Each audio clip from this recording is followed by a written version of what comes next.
but this idea that you are confident and definite. This is what I think is going to happen, or this is what is going to happen. And being relatively sure of that, having courage of your convictions, being a clear leader, saying we're going to do this, and that's why, even in the face of a lot of doubt, that seems to really correlate with success. So you need optimists. The whole world will be telling you why you're going to fail as a startup. If you don't have that internal fire of belief, if you don't have people who say, you know what, we are going to do this, and it doesn't matter what the haters say, we're going to figure this out, and there is, this problem, it must be solvable. If you don't have the spirit of optimism on the team, it's very hard to succeed when the world continues to punch you in the face. This spirit of we'll figure it out is my favorite thing to hear among early startup team members. A lot of things go wrong. The situations that startups win in tend to be incredibly dynamic. And so this idea that even if I'm not qualified on paper, even if I haven't solved this problem before, even if this problem feels like it's going to kill the company, which many problems will feel that way, this spirit among the team of, you know what, we've got the people we need, we're going to figure this out, we're going to get this done, that's super important. So, you hear in big companies a lot of people say, that's not my department, someone else is going to do that, or, ooh, this is really bad, this is going to hurt us.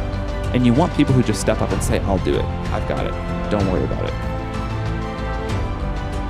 You want people to have a bias towards action.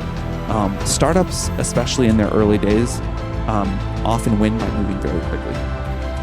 You never get as much data as you'd like. You never have as much time to deliberate as you'd like. And you want people who are willing to act with much less data than they like to have, with much less certainty. And then if they act and it doesn't work, they adapt really quickly and try something else. We talk also about the blessing of inexperience. We have seen many of our startups do incredible things because no one told them it was hard, or no one told them they can't do it.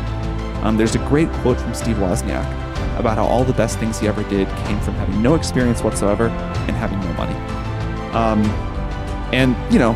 That obviously is not always true, but there is a magic thing that happens with startups, especially in their early days, before they've learned they're not supposed to be able to do certain things. And so I think as a startup, again, it doesn't work to have everybody be inexperienced, but you can take more bets than you normally would on inexperienced but super high potential people. That's the end of the topic on team. One of the most important jobs you have as a founder is to never lose momentum. And this is a little bit depressing because it means for the first few years, you never get to take your foot off the gas. You never get to really rest. We try to be honest about this, that startups are not the best choice for work-life balance at all, but especially in the early days. Startups survive on their own momentum. If you have momentum, people keep delivering results beyond what they think they're capable of. If you lose momentum, it's very difficult to get it back.